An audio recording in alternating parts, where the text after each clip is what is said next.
Good morning दोस्तों। Morning जी के classes में आपका स्वागत है। जैसे पहले भी मैं वीडियो लेकर आया था करंट अफेयर पे, वैसे फिर नया वीडियो लेकर आया हूँ जो दैनिक भास्कर राजस्थान पत्रिका से मैं करंट जी के अफेयर के जो क्वेश्चंस आपके लिए कलेक्ट करता हूँ जो एग्जामों में आने लायक होते हैं, वो फिर से लेकर आया हूँ।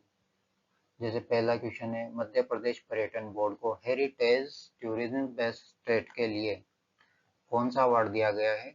गोल्डन बेनियन अवार्ड से सम्मानित किया गया और किसे किया गया? मध्य प्रदेश बोर्ड को। ठीक है। यह सम्मान दिल्ली में आयोजित हेरिटेज वीक अवार्ड 2025 में जो अभी जो प्रोग्राम किया गया था हेरिटेज वीक अवार्ड 2025, उसके अंदर दिया गया है। किसको दिया गया है? ये दिया गया है हेरिटेज टूरिज्म बेस्ट स्टेट का अवार्ड। किसे दिया? बेस्ट स्टेट का अवार्ड दिया गया है किसको? मध्य प्रदेश को दिया गया है। और कौन सा दिया गया है? गोल्डन बेनियन अवार्ड से सम्मानित किया गया है। यह केंद्रीय संस्कृति और पर्यटन मंत्री गजेंद्र सिंह शेखावत द्वारा दिया गया है। किसने दिया ये? केंद्रीय संस्कृति और पर्यटन मंत्री गजेंद्र सिंह शेखावत ने बोर्ड को यह पुरस्कार प्रदान किया। यानी कि जो केंद्रीय संस्कृति और पर्यटन मंत्री जी है, जो गजेंद्र सिंह जी शेखावत, उन्होंने बोर्ड को, मध्य प्रदेश के जो पर्यटन बोर्ड है हेरिटेज टूरिज्म बेस्ट स्टेट का अवार्ड, कौन सा अवार्ड दिया गया है? गोल्डन बेनियन अवार्ड से सम्मानित किया गया है। और कहाँ, किसमें दिया गया है? ये दिल्ली के अंदर जो आयोजित हुए थे, सम्मान दिए गए थे, जो अवार्ड दिए गए थे, वहां पर हेरिटेज वीक अवार्ड 2025 आयोजन किया गया था, उसके अंदर दिया गया था। इसके बारे में थोड़ा और देखते हैं। यह सम्मान मध्य प्रदेश की सांस्कृतिक विरासत और ऐतिहासिक धरोहर के संरक्षण और प्रचार प्रसार के लिए उत्कृष्ट प्रयासों को मान्यता देता है। ठीक है। काहे के लिए? यह सम्मान मध्य प्रदेश की सांस्कृतिक विरासत और ऐतिहासिक धरोहर के संरक्षण और प्रचार प्रसार के लिए उत्कृष्ट प्रयासों को मान्यता देता है, यानी कि बढ़ावा देता है। अगला क्वेश्चन है, आंध्र प्रदेश के तिरुमला हिल्स और एरामट्टी डिब्बालू, यानी कि इसका मतलब होता है एरामेटी डिब्बालू, का मतलब होता है लाल रेत के टीले, विशाखापट्टनम, जैसा कि मैंने चित्र में दिखाया गया है नीचे। इसमें मतलब ये जो लाल मिट्टी के जो टीले हैं, इनके जंगल है, मतलब इस प्रकार के टीले बनने लगे हैं वहां पे, मतलब पहले से बने हुए थे। तो इनको अभी फिलहाल हाल ही में इसे यूनेस्को वर्ल्ड हेरिटेज साइट्स की टेंटेटिव लिस्ट में शामिल किया गया है। काय में शामिल किया गया है? यूनेस्को की world heritage sites tentative list में शामिल कर दिया गया है। ठीक है, ये इंपॉर्टेंट क्वेश्चन है। इसके बाद अगला क्वेश्चन आता है, विश्व एथलेटिक्स चैंपियनशिप में भारतीय एथलीट सर्वेश अनिल कुशारे ने ऊंची कूद के फाइनल के लिए क्वालिफाई किया है। यानी कि किसने क्वालिफाई किया है? विश्व एथलेटिक चैंपियनशिप में भारतीय एथलेटिक सर्वेश अनिल कुशारे ने ऊंची कूद के फाइनल के लिए क्वालिफाई किया है। ऐसा करने वाले पहले भारतीय, यानी कि ये जो नीचे दिखाए गए हैं यही अनिल कुशारे है। ऐसा करने वाले पहले भारतीय जिन्होंने विश्व एथलेटिक्स चैंपियनशिप में ऊंची कूद के लिए फाइनल के लिए क्वालिफाई किया है। ठीक है, ये अनिल कुशारे जी है। अगला क्वेश्चन देखते हैं, भारतीय नौसेना में टाटा एडवांस सिस्टम्स और स्पेन की इंदिरा के सहयोग से पहला स्वदेशी 3D air surveillance radar Lanza N शामिल हुआ है।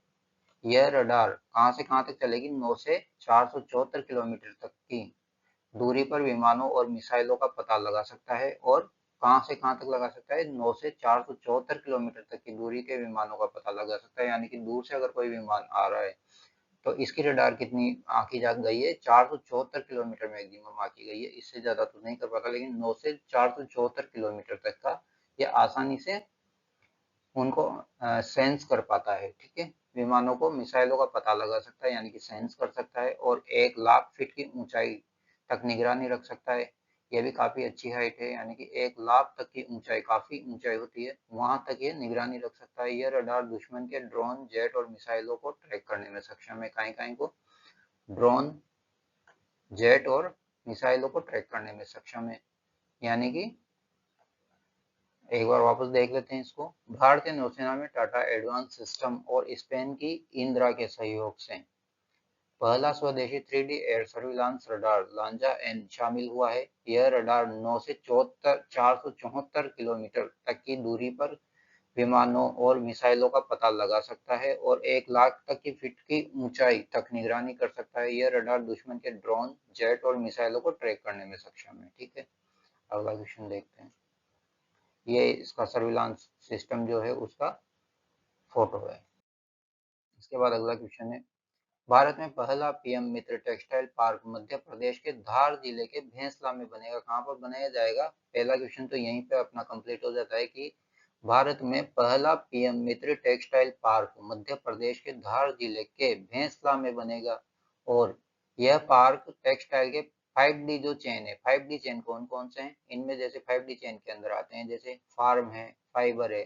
जैसे पहला आता है अपने पास फार्म हो गया, फार्म का मतलब खेती हो गया, फाइबर हो गया, अगला हो गया फैक्ट्री हो गया, फैशन हो गया, फॉरिजन्स हो गया। यानी कि इन सेक्टर्स के अंदर टेक्सटाइल पार्क क्या करेगा, इन टेक्सटाइल पार्क को एक ही जगह पे कंबाइन करेगा, को एक ही जगह पर एकीकृत करेगा। एक ही जगह एकीकृत करेगा मतलब इन सभी को एक ही जगह पे अवेलेबल करवाएगा, जो भारत के टेक्सटाइल उद्योग को मजबूत करेगा। यानी कि जो इसकी रीढ़ है उसे क्या करेगा, ये मजबूत करेगा। यानी कि उद्योग को बढ़ावा देगा, उद्योग को और ज्यादा बढ़ाएगा, जिससे ज्यादा लोगों को मजदूरी मिलेगी, ज्यादा लोगों को रोजगार मिल पाएगा, बेरोजगारी खत्म होगी।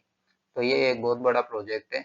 यह योजना देश के वैश्विक टेक्सटाइल मानचित्र पर स्थापित करने के दृष्टिकोण से साकार करने में मदद करेगी। यानी कि आर्थिक का मतलब हो गया, आर्थिक का मतलब हो गया कि अपने जो रोजगार भी देगी, रोजगार के अवसर बढ़ेंगे।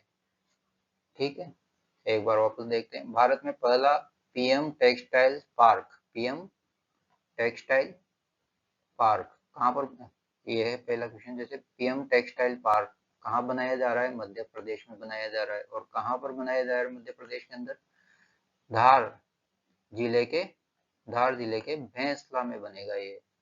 यह park textile 5D chain, 5D chain में कौन कौन से हैं? फार्म है, फाइबर है, फैक्ट्री है, फैशन है, फॉरिजन है, को एक ही जगह पर एकीकृत करेगा, जो भारत के टेक्सटाइल उद्योग को मजबूत बनाएगा। टेक्सटाइल उद्योग को मजबूत बनाएगा यानी कि रोजगार के अवसर पैदा करेगा और एक ही जगह ज्यादा चीजें अवेलेबल हो पाएगी। यह योजना देश के वैश्विक टेक्सटाइल मानचित्र पर स्थापित करने के दृष्टिकोण को साकार करने में मदद करेगा। ठीक है, अगला क्वेश्चन देखते हैं। सेंट्रल जोन ने 11 साल के अंतराल के बाद दलीप ट्रॉफी जोनल टूर्नामेंट का खिताब एक बार फिर अपने नाम किया। ये जनरल नॉलेज का क्वेश्चन है। सेंट्रल जोन ने 11 साल के अंतराल के बाद दलीप ट्रॉफी जोनल टूर्नामेंट के खिताब को एक बार फिर अपने नाम कर लिया है। ठीक है, अगला क्वेश्चन है। 3 दिवसीय राज्य स्तरीय संगोष्ठी राजपल्मोकॉन 2025 का आयोजन जयपुर के संतो कवा दुर्लभ जी मेमोरियल हॉस्पिटल में किया गया है। कहाँ किया गया है? राजपल्मोकॉन 2025 का आयोजन कहाँ किया गया था? ये किया गया था अभी हाल ही में संकोतवा दुर्लभ जी मेमोरियल हॉस्पिटल जयपुर के अंदर किया गया। ठीक है, अगला क्वेश्चन है।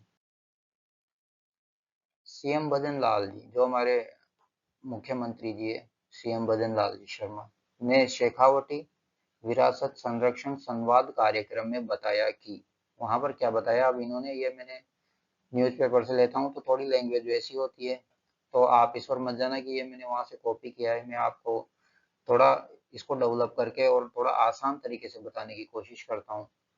तो ये क्या है, सीएम भजन लाल जी शर्मा जो हमारे मुख्यमंत्री जी है, उन्होंने शेखावटी विरासत संरक्षण के लिए क्या कार्यक्रम बताया कि झुंझुनू, सीकर और चूरू जिलों में 662 ऐतिहासिक हवेलियों को चिन्हित किया जाएगा। यानी कि 662 हवेलियों को चिन्हित किया जाएगा और उनको विकसित किया जाएगा। इन हवेलियों को संरक्षित कर उनको पहले संरक्षित किया जाएगा, यानी कि उनको सरकार के संरक्षण में लिया जाएगा और एक विश्व स्तरीय टूरिज्म हब के रूप में विकसित किया जाएगा। टूरिज्म हब बनाया जाएगा तो उससे भी रोजगार के अवसर बढ़ेंगे और उससे भी क्या होगा, उससे हमारा जो पर्यटन पर्यटन आता है, पर्यटन विभाग और ज्यादा मजबूत हो जाएगा, जिससे ज्यादा पर्यटन आएंगे, ज्यादा इनकम होगी, ज्यादा इनकम जनरेट होगी। यानी कि जो पर्यटन उद्योग है उसको बढ़ावा मिलेगा। ठीक है, क्या था एक बार वापस देख लेते हैं। सीएम भजन लाल जी शर्मा जो हमारे मुख्यमंत्री जी है, ने शेखावाटी विरासत संरक्षण संवाद कार्यक्रम में बताया कि झुंझुनू, सीकर और चूरू जिलों में 662 ऐतिहासिक हवेलियों को चिन्हित किया जाएगा। इन हवेलियों को संरक्षण कर एक विश्व स्तरीय टूरिज्म हब के रूप में विकसित किया जाएगा। ठीक है। अगला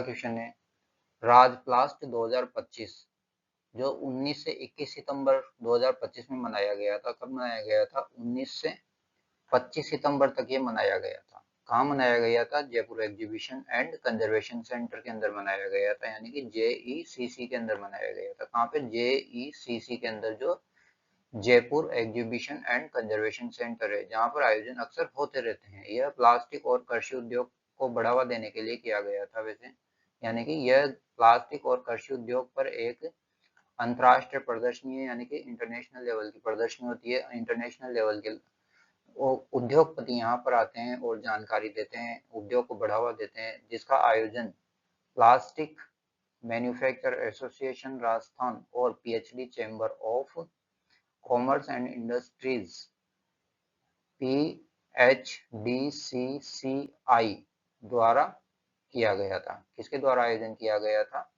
plastic manufacturers association Rajasthan PMAR और PhD chamber of commerce and industry PHDCCI द्वारा किया गया था। यह आयोजन प्लास्टिक उद्योग से संबंधित कच्चे माल, मशीनरी, रिसाइकलिंग बिन तकनीक और कृषि आधारित समाधानों का प्रदर्शन किया गया था। क्या क्या किया गया था यहाँ पर? यहाँ पर किया गया था प्लास्टिक उद्योग से संबंधित कच्चा माल कहाँ से आता है, कैसे बनता है, कैसे इजीली अवेलेबल हो सकता है, उन पर विचार किया गया।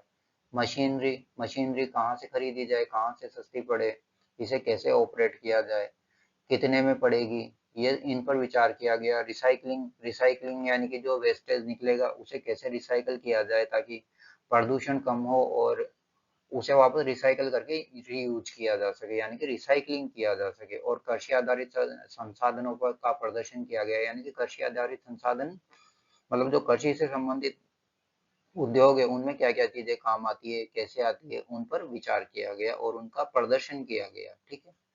एक बार वापस देखते हैं। राजप्लास्ट 2025 में 19 से 21 सितंबर के बीच में यह आयोजन किया गया था। कहाँ किया गया था? Jaipur exhibition and conservation centre JECC में किया गया था। यह प्लास्टिक और कृषि उद्योग पर एक अंतर्राष्ट्रीय प्रदर्शनी है जिसका आयोजन प्लास्टिक मैन्युफैक्चरर्स एसोसिएशन राजस्थान और PhD chamber of commerce and industry PHDCCI द्वारा किया गया।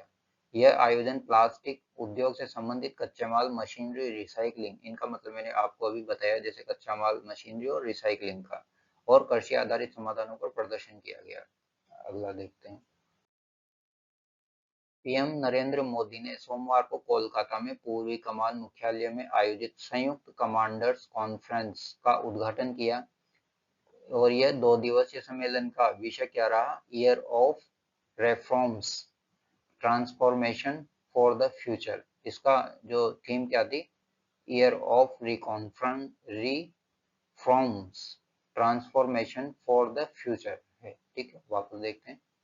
PM नरेंद्र मोदी जो हमारे देश के प्रधानमंत्री हैं ने सोमवार यानी कि अभी जो लास्ट सोमवार निकला था, जो दिस वीक में जो निकला था 7 दिन पहले, आज संडे है यानी कि 6 दिन पहले, जैसे आज जो मैं वीडियो रिकॉर्ड कर रहा हूँ तो आज है, जैसे आज 28 सितंबर है यानी कि पिछले सोमवार को यानी कि लगभग 17 या 18 तारीख को होगा। तो उस दिन कोलकाता में पूर्वी कमान मुख्यालय में आयोजित किया गया था और संयुक्त कमांडर कॉन्फ्रेंस का उद्घाटन किया गया। कहीं का उद्घाटन किया था? वहां पर संयुक्त कमांडर कॉन्फ्रेंस का उद्घाटन किया गया था। 2 दिवसीय सम्मेलन का विषय क्या रहा था? Year of reforms, transformation for the future. मैं इसकी डेट आपको देखकर बताता हूँ। ये कब किया गया था? ये किया गया था 22 सितंबर को किया गया था। 22 सितंबर, ठीक है। कब किया गया था? 22 सितंबर को आयोजन किया गया था। कहाँ पर किया गया था? यह किया गया था कोलकाता के पूर्वी कमान मुख्यालय में आयोजित किया गया था और इसका उद्घाटन उद्घाटन किया था वहां पे संयुक्त कमांडर कॉन्फ्रेंस का उद्घाटन किया था और 2 दिवसीय सम्मेलन था ये। और इस विषय क्या था इसका, year of reforms transformation for the future. ठीक है, ये इसका जो लिया गया था उस वक्त वो है। अगला क्वेश्चन देखते हैं, Indian cricket team new sponsor किसे बना दिया गया है, अपोलो टायर्स को बना दिया गया। ये काफी चर्चा में है, अभी सभी को पता भी होगा, अपोलो टायर्स को बना दिया गया है। और अपोलो टायर्स अब आधिकारिक तौर पर भारतीय क्रिकेट टीम का नया जर्सी स्पॉन्सर बन गया है। यानी कि अब जो भारतीय टीम की जर्सी जो बनाई जाएगी उस पर किसका लोगो होगा, अपोलो टायर्स का लोगो होगा। और ये 2027 तक भारतीय क्रिकेट टीम की जर्सी पर अपना लोगो प्रदर्शित करेगा। यानी कि 2027 के बाद या 2027 से ये अपना लोगो उस पर लगा देगा। खिलाड़ियों की जर्सी पर होगा इसका नाम, यानी कि अपोलो टायर्स का नाम होगा। हर मैच के लिए देगी 4.5 करोड़, अपोलो टायर्स ने ऐलान किया है। यानी कि अपोलो टायर्स अपना जो लोगो है वो इंडियन क्रिकेट टीम की जर्सी पर लगाने के लिए बोर्ड को क्या देगी, 4.5 करोड़ रुपए देगी।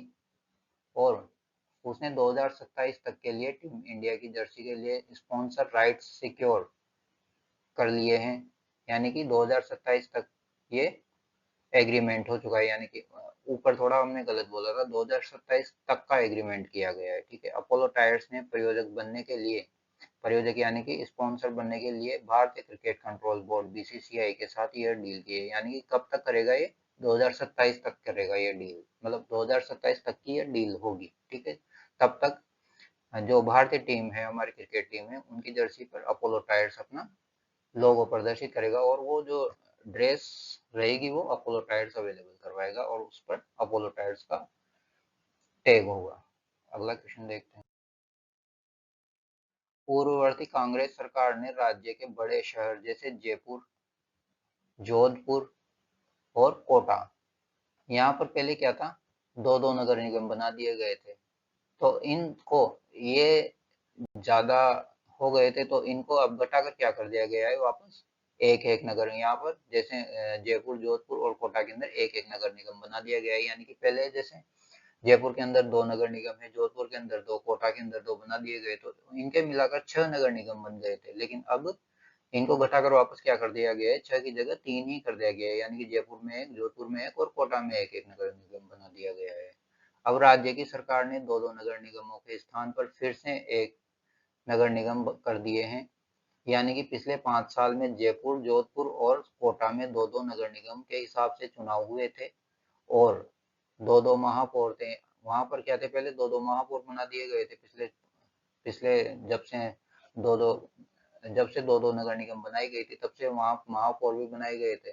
तो महापौर अब एक एक रह जाएंगे, दो दो से घटकर इस बार एक महापौर ही बनेंगे।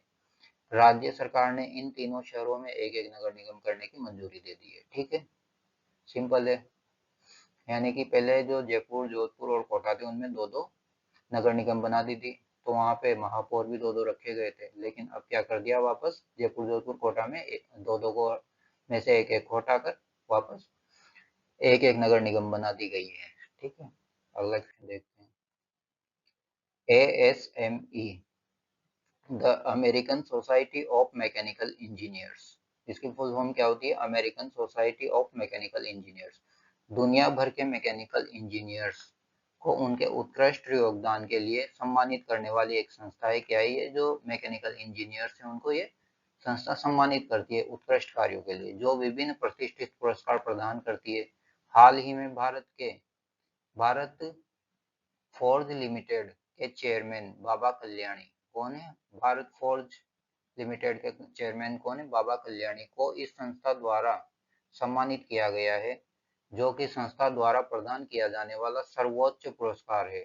इस संस्था द्वारा जो सर्वोच्च पुरस्कार रहता है, इस पुरस्कार में क्या क्या रहता है, इस पुरस्कार में $15,000 का मानदेय होता है, यानी कि राशि दी जाती है, सम्मानित राशि दी जाती है। एक प्रमाण पत्र दिया जाता है और एक स्वर्ण पदक दिया जाता है और यात्रा अनुपूरक शामिल होता है, यानी कि यात्रा का भत्ता भी दिया जाता है। ठीक है, एक बार वापस देखते हैं, ASME, American society of mechanical engineers, दुनिया भर के मैकेनिकल इंजीनियर्स को उनके उत्कृष्ट योगदान के लिए सम्मानित करने वाली एक संस्था है जो विभिन्न प्रतिष्ठित पुरस्कार प्रदान करती है। हाल ही में भारत फोर्ज लिमिटेड के चेयरमैन बाबा कल्याणी को इस संस्था द्वारा सम्मानित किया गया है, जो कि संस्था द्वारा प्रदान किया जाने वाला सर्वोच्च पुरस्कार, यानी कि इस संस्था द्वारा दिया जाने वाला सबसे बड़ा पुरस्कार होता है।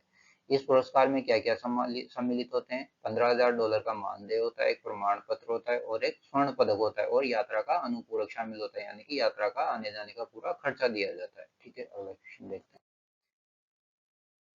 आज के क्वेश्चन यही समाप्त होते हैं। इसी प्रकार मैं आगे भी आपके लिए क्वेश्चन लाता रहूंगा।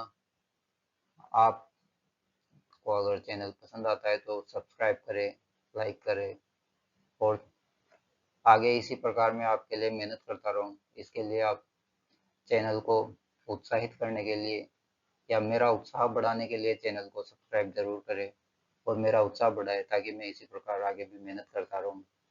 थैंक यू, धन्यवाद।